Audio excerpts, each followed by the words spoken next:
5, 4, 3, 2, 1. You're listening to Racing World, brought to you by Perspective Group. It's your motorsport podcast show in conjunction with Race Control Magazine. Well, welcome to this edition of Racing World, and today I'm joined by two guests. That's right, two.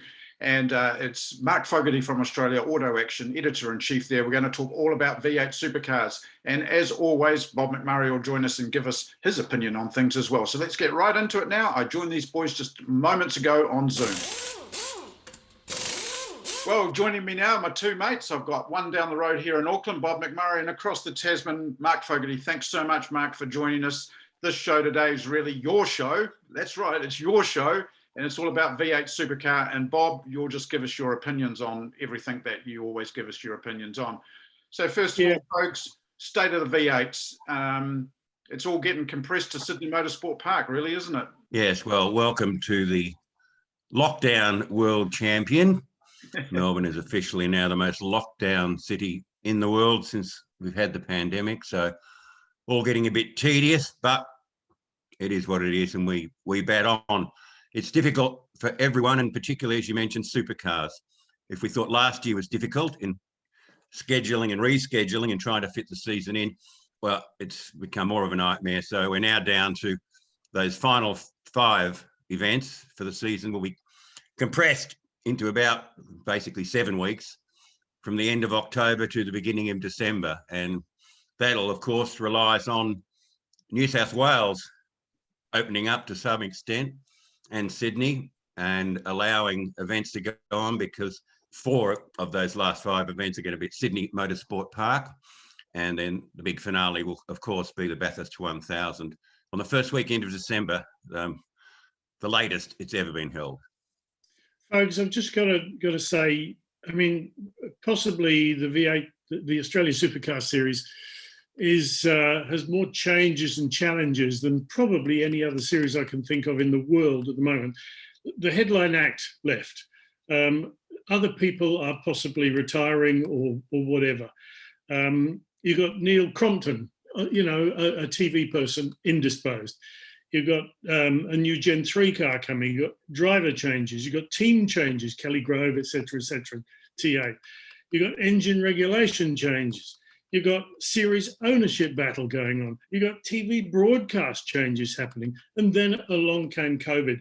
Do you think the whole is taking away a huge amount of public interest in the supercars simply because they're not seeing it? I mean, the series is bad enough most of the time with long gaps in between, but it's kind of out of the public perspective now. And there's a whole lot of issues going on around the series, within the series itself. Indeed, Bob, it's a bad time for all this to come along, to say the least.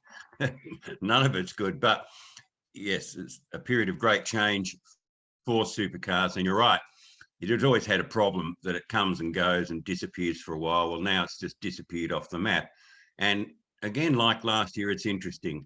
On the evening television news throughout the pandemic, there's constant stories and updates and speculation about, how the various footy seasons are going to cope with it and how they're going to get through it. It's just almost a nightly update on it.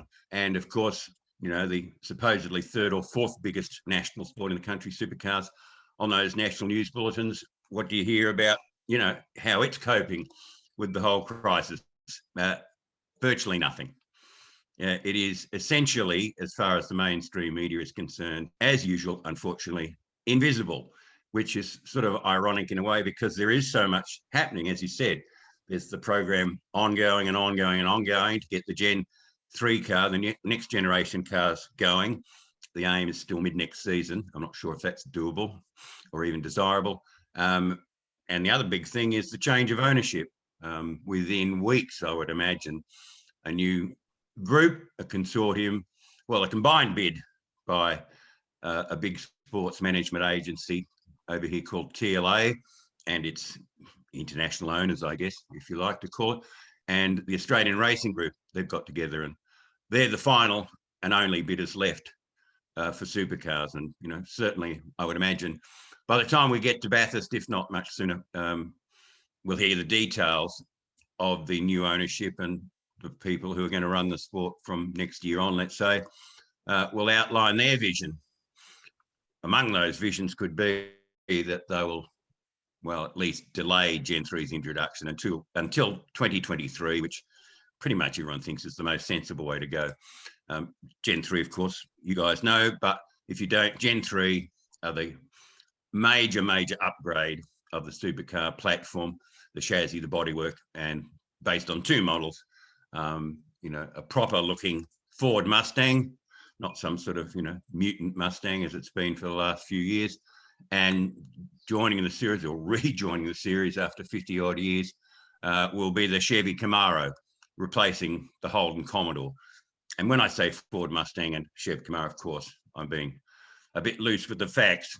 The cars look like they're road-going brethren, but underneath they're nothing like it. And as I think you also mentioned, yes, there will be new engines. The tried and true, pretty much bespoke 5-litre V8s we've been running now for, 30 years at least, will be replaced by, production-based engines. We've called them crate engines. They're not really off the shelf, but they're closer to production than before. And it'll be a 5.4-litre engine in the Mustang and a 5.7-litre V8 in the Camaro.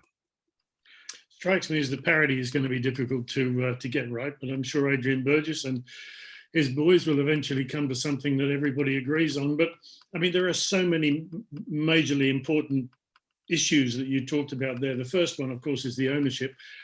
The ownership change was kind of forced because one party wanted to sell and lots of other people wanted to buy. But is that a good thing for supercars?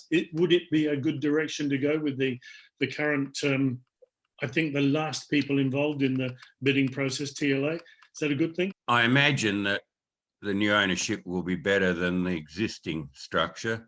The new owners will be more interested and more invested. TLA brings to the party a lot of event management and sports marketing expertise, and Australian Racing Group, which run, let's say, the national level or the second tier of the sport. Sort of event management, but they've got skills in running different categories and different level race meetings, and so they certainly bring a big support package to the supercars. So you can see the sense in it, and we're talking probably, this is a $80 to $90 million deal. Now, it won't all be cash. The new group is buying out the teams as well as Archer. So Archer Capital owns, roughly speaking, 65 or controls 65%. The other 35% is controlled by the teams as a group. Each team has a shareholding. My understanding is that the teams won't be bought out in a lump sum. I've been hearing that they'll get $450,000 a year for 5 years minimum to basically buy out their share. And then there will be other incentives and other income streams that will probably mean they'll get back to the glory days that each racing entitlement contract, each entry, if you like, will be bringing in $700,000 to $800,000 a year.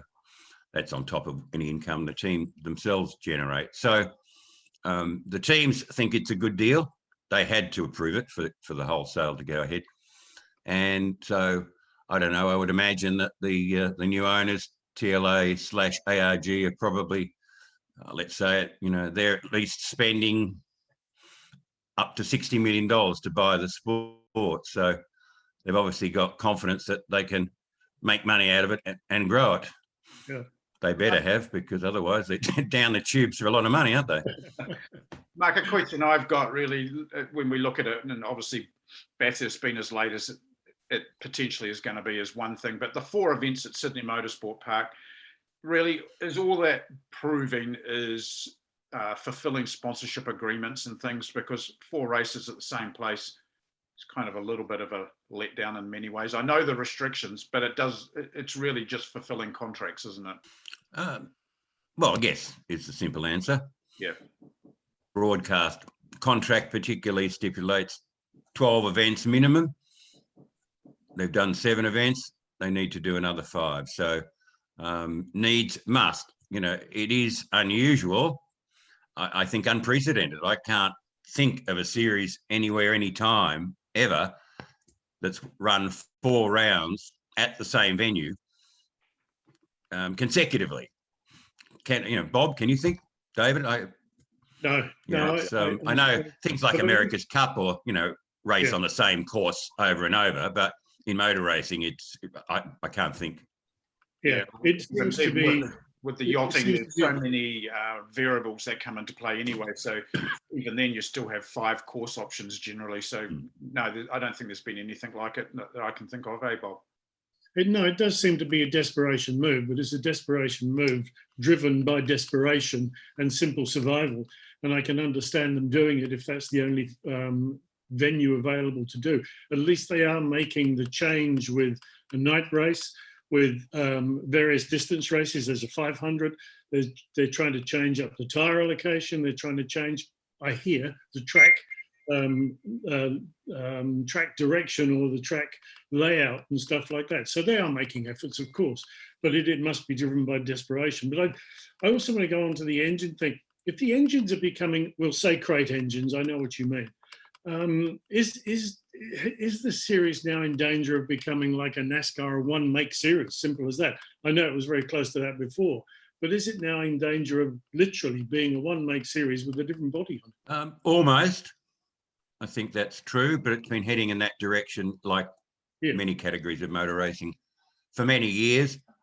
You're right, pretty much underneath the body panels, chassis-wise anyway, the cars will be essentially identical, and there'll be a lot more control components in Gen 3 than there is existing. Almost all the freedoms, like, at the moment, the big freedom for the last several years has been the front uprights of the suspension, and which Triple Eight has had a particular expertise in. That will now become a control item, just as the rear suspension uprights have been a control item for some time. So it's all about, they say reducing costs. You know how it goes in motor racing, never reduce costs.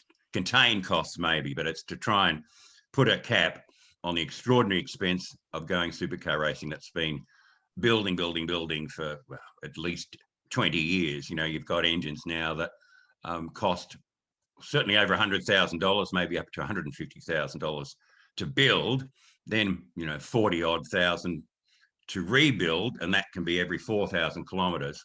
Now they're looking at the engines being around $60,000, maybe $70,000 to build, much cheaper. I'm not sure exactly, but much cheaper to rebuild or overhaul, and that they'll last 10,000 kilometres. So 2.5 times what they do at the moment. And lots of other, it's control components, and there are tenders out for all of those, and the aim is to make them cheaper. How much cheaper, of course, we'll see in the end when the cars are finally built and on the track. Cost saving or cost containment was the big mantra of Car of the Future when it was introduced in 2013. It was a spectacular failure. Cars have never been more expensive. Looking at the other thing, folks, Bathurst being run in December, as you said, we've never had it that late ever. The factor that comes to mind to me straight away is that part of the country by December should be a lot hotter than what it normally is in, say, October. Do you feel that that's going to play a part in the race, both driver fatigue and car fatigue? You'd think so, wouldn't you? I mean, those things are like ovens on wheels on a good day. So imagine if it quite conceivably can, at that time of year, up into the 30s at least, it can also be freezing cold. You never know. But broadly speaking, it's going to be very hot. So inside the cars, you're going to be looking at 50 to 60 degrees Celsius, potentially. And that is energy sapping, particularly as, there is no air conditioning in the cars as such, unlike GTs or prototype racing. The cool suits, well, they're just as likely to fail as they are to work, toss a coin. Most inconsistent things ever. So, yeah, it conceivably will turn into a battle of the fittest as well as the fastest, and fittest literally for a change. So it could make it interesting. Yeah. Or more interesting. It's always interesting about it. We are supporters. I sound like I'm having a go at supercars all the time. I'm not. It's because I've got one of these. anybody with one of these can criticise like crazy, whatever they're not involved in. So I'm very good at that, criticising from afar. But I'm actually full of hope for supercars and really looking forward to supercars with the new cars, be they the same car with a different badge, I don't care. Because there are some exciting drivers coming through. There are some very exciting young drivers coming through, the youngest of which, in terms of newness, is Matthew Payne, which I'm staggered that his career rise has taken the steps it has. But it is an exciting prospect when all this is done and dusted and COVID is contained or whatever they're going to do. There's a very attractive prospect coming up, isn't there? Potentially. Yes. It looks exciting. And as you mentioned on the driver front, a lot of young talent like Matthew Payne and Brock Feeney coming in, a bit of a changing of the guard with Jamie Whincup retiring from full-time racing at the end of this season and taking up the lead management role at Triple Eight.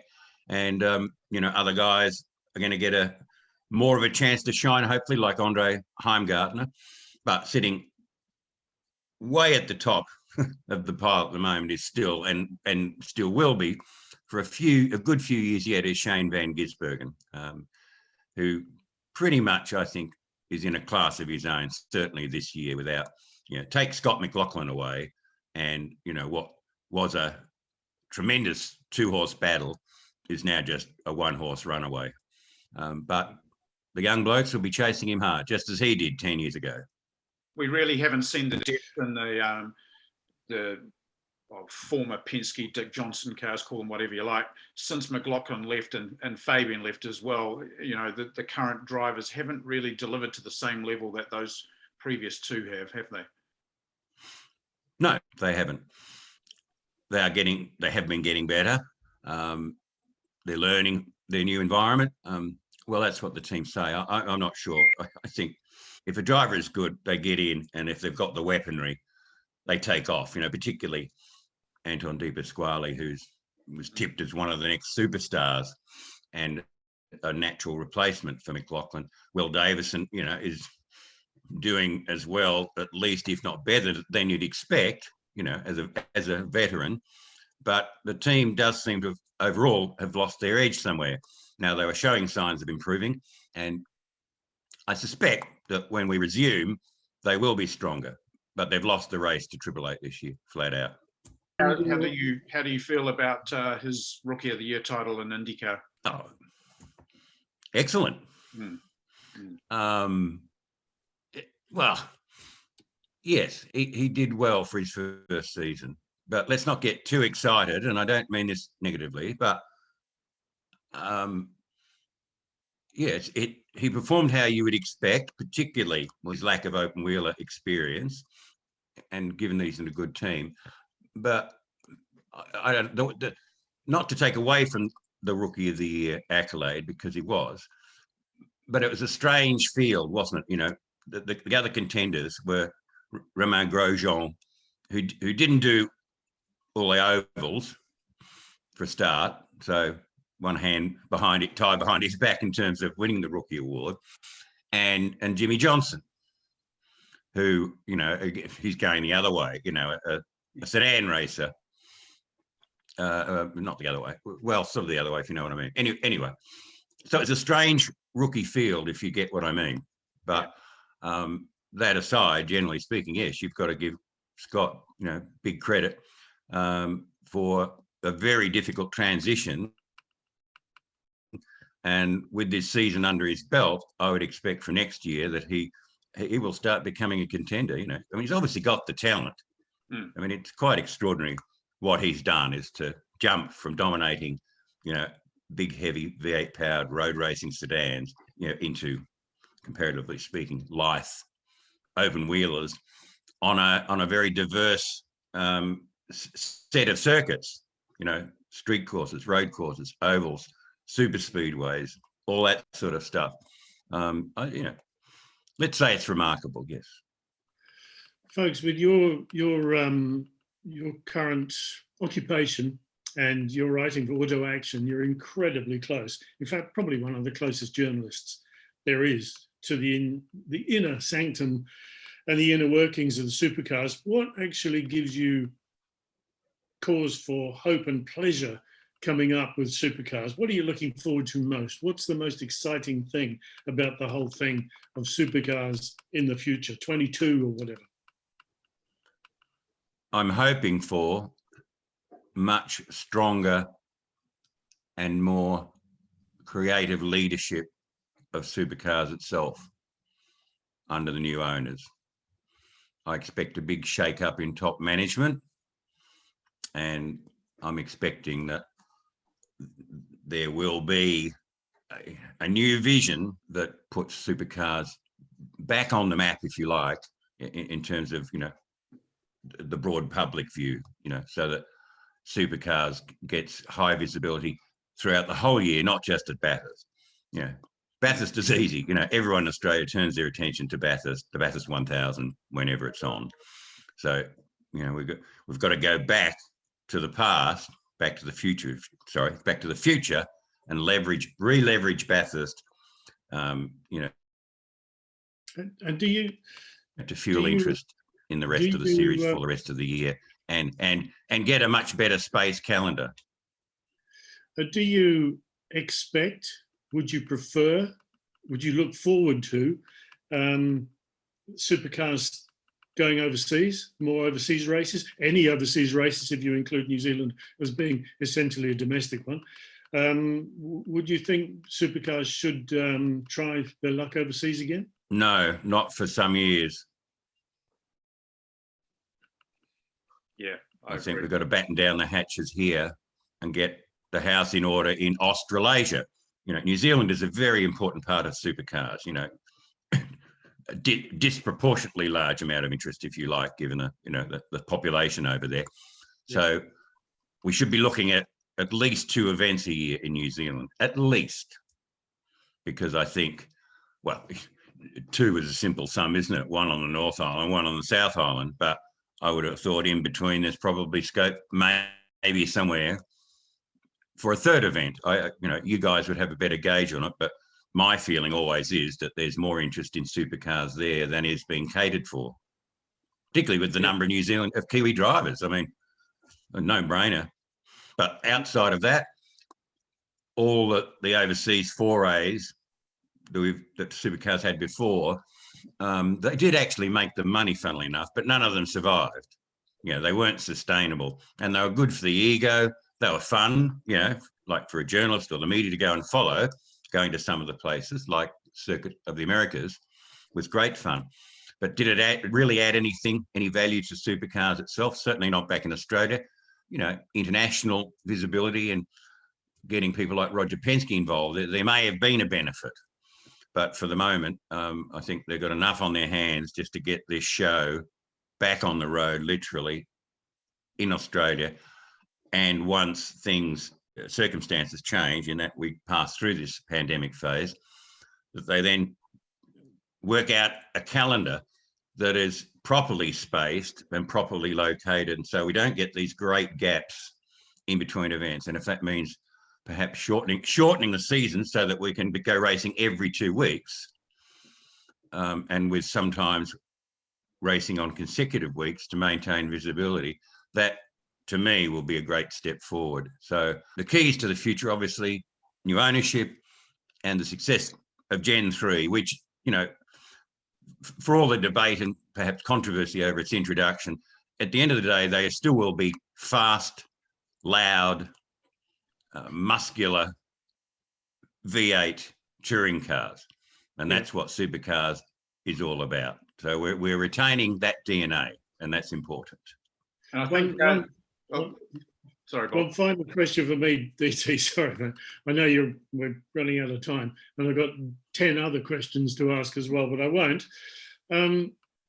Folks, do you see it, if you're talking about somehow adjusting the series, shortening it or whatever, do you see it staying as a winter-based series or going to a summer-based series, or trying to transition between the 2?